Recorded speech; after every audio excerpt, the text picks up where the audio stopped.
What's up guys, Jim here and welcome to a brand new video and welcome to today's dose of transfer gossip, and today is Tuesday the 1st of August. So there is only 1 month left of this transfer window itself, and today we've got a pretty jam-packed episode. So before we get started, as always, you can show support by leaving a like rating. That'd be absolutely awesome. Remember, 1,000 likes is the target for today's video. If you're new to my channel, make sure to click the subscribe button for daily FIFA content and press the notification tab next to it to receive notifications about my videos. If you missed yesterday's video, it'll be down below in the description box. And today's question of the day: what are your thoughts on the rating that EA have given Thierry Henry for his icon card on FIFA 18? But let me know your answers down below in the comment section. But now, let's jump on to confirmed deals. And the very first one is going to be Evans joining Wigan on loan for this season from Wolves. The second one is a player actually featured in yesterday's video called Del Fabra going to Juventus from Cagliari, and yes, that's an undisclosed fee, but now he's actually joined them for £3.83 million. The opposite direction, Cagliari signed a player from Juve called Romagna. He isn't currently on FIFA 17 Ultimate Team, but he's on head-to-head right now, and he's joined Cagliari for a fee of £6.46 million.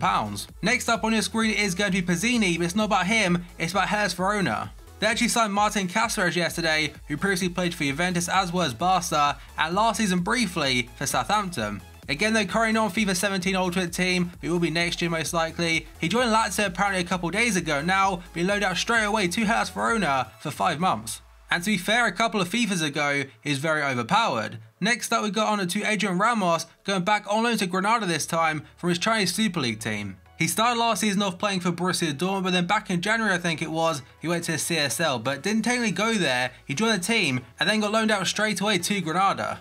And it does seem to be the same case again this season, and the Chinese Super League team he actually plays for is at Chongqing Dengdai Lifan. But again, that is a loan move for him. Then we go on to Bayic going to Udinese from Konyaspor in Turkey for £4.68 million. His followed by one for Fulham being Abubakar Kamara going to Fulham, like I said, from a team called SC Amiens for £5.35 million. They were trying to get another striker, I think it was Roland from Bordeaux, I could be wrong there, but apparently that fell through and now they got Kamara. Next up, we go on to Papa and DA. A lot of sites were saying West Ham were definitely in for him, but now he's got an agreement with Galatasaray for €7.5 million from Osmanlispor. Then we got on to Emmanuel Mamana going to Zenit from Lyon for €16 million. Zenit were very close to getting Manolas from Roma, that fell through because he didn't actually arrive for the medical, but Mamana is a new man. And the final confirmed on today is one I mentioned yesterday, as Nemanja Matic going to Manchester United from Chelsea. They fully announced him yesterday and the total fee is £40 million, it's 35 mil plus 5 mil add-ons. And he signed a 3-year contract yesterday with the option of a further year. And now we move on to potential deals. The very first one in fact could be a confirmed deal very soon. So official, Sevilla confirmed that Simon Kjær will have a medical today and have a potential move from Fenerbahce. So most likely in tomorrow's episode, Simon Kjær to Sevilla will be a confirmed deal. Then we got to one for Newcastle, being Lucas Perez according to London Evening Standard. Newcastle have entered the race for forward Lucas Perez, but not ready to match Arsenal's £13.4 million valuation for the Spaniard. He looks 100% certain to leave Arsenal this summer because, to be honest, last year he did play was very good, but he rarely ever played. There are a lot of reports in Spain saying Deportivo La Coruña have offered him a 10-year contract to return to them, but Newcastle, it may be another challenge for him. Next up we go on to Gary Medel, and the Boca Juniors president today called Daniel Angelici has said that Gary Medel is a player we like a lot. We've been talking with his agent. But for now, that is all that one says. Then we've gone to a very strange one in my opinion, that is Danny Drinkwater linked to Chelsea. So Sky Sports first said Chelsea are interested in signing Danny Drinkwater from Leicester City, but Leicester claim he's not for sale. And Chelsea's 3-man shortlist to replace Nemanja Matic is Danny Drinkwater, Ross Barkley and Alex Oxlade-Chamberlain. Technically, Chelsea have already signed a replacement for Matic being Bakayoko from Monaco, but Danny Drinkwater, I think it's a very strange one. If he does join them, to be fair, he'll probably do a decent job for them, but in general, I just think it's a weird one. But Chelsea also linked to Renato Sanchez again, according to Corriere dello Sport in Italy. Chelsea are willing to sign Bayern's Renato Sanchez on loan for the whole season. But during a press conference yesterday, Carlo Ancelotti has confirmed that Renato Sanchez will remain at Bayern Munich until the end of the transfer window. And the quote itself does say, "On Renato Sanchez, there's no news. He will stay with us until the end of the transfer window on August 31st. And Bild in Germany are saying Liverpool also interested in Renato Sanchez if playmaker Coutinho does join Barca. And now, according to reports in Italy today, they suggest that Napoli have made a €22 million bid for Keita Ballo-Diao and are hopeful of getting a deal done. And in regards to FIFA 18 Ultimate Team potentially having the quartet of Keita Diao, Hamšík, Mertens and Insigne, that is pretty ridiculous. West Ham, Juventus as well as Inter Milan have all been linked to him so far this window, but right now still a Lazio player. And this next one could also be a confirmed transfer today, being Matthias Vecino going to Inter Milan. So Fiorentina have confirmed that Inter have activated a release clause of €24 million.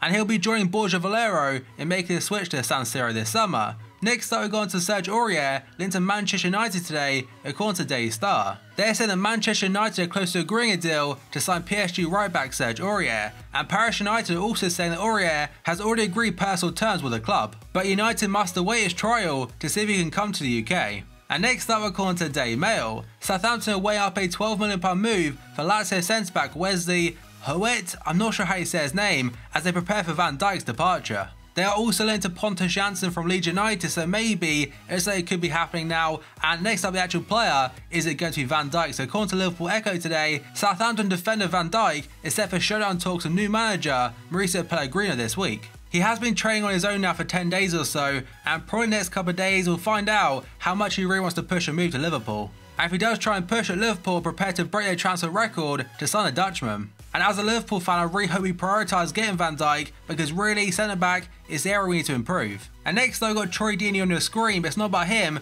it's about Watford. So according to Sky Sports today, Watford have agreed a fee of £13 million with Fluminense for striker Richarlison. He'll undergo a medical today and will have to wait for a work permit.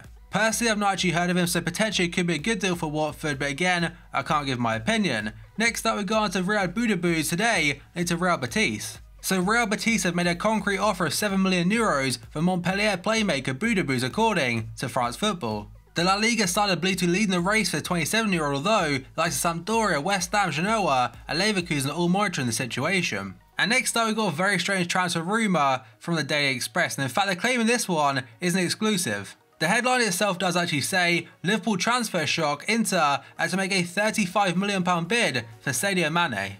Jurgen Klopp is facing a major pre-season battle to hold on to two of his most important Liverpool stars, with Inter Milan ready to launch a £35 million move for Sadio Mane. Now, I'm not sure how much the Daily Express are paying this guy to make this article itself, because 35 mil, that's pretty much what we paid for Mane last summer anyway. And on the other side of things, do Inter generally think that 35 mil will get in Sadio Mane? I don't know what they're thinking. I mean, if it actually happens, I'll look very, very stupid, but to be honest, I don't believe it in the slightest. Next up, we go on to Demarai Gray, linked to multiple clubs today. So Sky Sports are saying Demarai Gray's held talks with Leicester City over a transfer away from the club. Everton, Spurs and Borussia Dortmund are all keen to sign him. And keep on top of good Borussia Dortmund, by the way, an actual video came out yesterday from a training session where Ousmane Dembele got in a fight with his teammate, Berkey.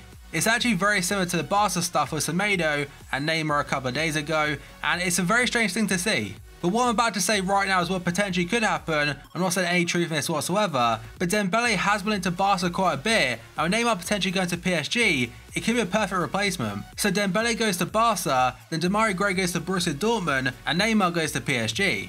I doubt the whole Dembele fight and train will actually come to anything, but maybe it could be one to watch out for. And next up, according to Marca, Diego Costa will not report to pre-season training with Chelsea with the rest of the squad on Tuesday. And that's because the 28-year-old striker is still looking for a move away from Stamford Bridge. Conte has made it very clear that Costa, he hasn't got a future at a club anymore, especially after signing Alvaro Morata. Costa really wants to return to Atletico Madrid, but the transfer ban is making it somewhat difficult. And next up, we've got 3 stories surrounding Coutinho and potential move to Barcelona. So the very first one is according to Sport. Coutinho is almost certain to join Barca this summer, with Barca prepared to offer up to €85 million. And just a couple of minutes after that one, RMC have said Liverpool have rejected a new €100 million bid from Barca for Coutinho. And then straight after that one, the reliable Liverpool journalist, first up James Pearce, has said that he understands Liverpool have not received a second bid of €90 million from Barca for Coutinho. Dominic King from the Daily Mirror has also said Liverpool and says no second bid has been made for Coutinho, despite reports in France. And yesterday during a press conference, Jurgen Klopp reiterated Coutinho is not for sale. The actual quote from Klopp does say, Coutinho is not available for sale, there is no other interpretation. And another player into Barca today is going to be Ozil, according to Don Ballon in Spain. Barca will make a £53 million move for Arsenal's Mesut Ozil if they can't sign Philippe Coutinho. I believe just like Alexis Sanchez, Ozil only has 1 year left of his current contract, so maybe a cut price deal, it could be on the cards. But it does seem that Ozil is very happy to stay at Arsenal, and maybe Barca could go back in for Ousmane Dembele, like I mentioned before. And the final one today is going to be some huge news regarding Neymar as potential move to Paris Saint-Germain. So according to Mohamed Bouhafsi, again works at RMC Sport, he has said Neymar will be presented as a Paris Saint-Germain player on Wednesday. And the fee itself is expected to be a release clause of €220 million. And Europe want to send PSG have got authorization from local government to parade signing Neymar through the streets of Paris. And the final bit of news is from a Qatari newspaper called Al Watan. They said Neymar will have his PSG medical in Qatar. It'll be either today or tomorrow to have the medical himself, and they're saying it will take place at Aspeter Medical Centre. If you went back 2 weeks or so ago and told me Neymar to PSG would happen, I'd probably laugh it off, but now it's looking very likely. But that is going to be the final one for today's video. So as always, if you enjoyed it, show support by leaving a like rating. That'd be absolutely awesome. Remember, 1,000 likes is the target for today's video. If you're new to my channel, make sure to click the subscribe button for daily FIFA content and press the notification tab next to it to receive notifications about my videos. If you missed yesterday's video, it'll be down below in the description box. And today's question of the day, what are your thoughts on EA's rating they're giving Henry for FIFA 18? So thank you for watching this video. I'll see you next time.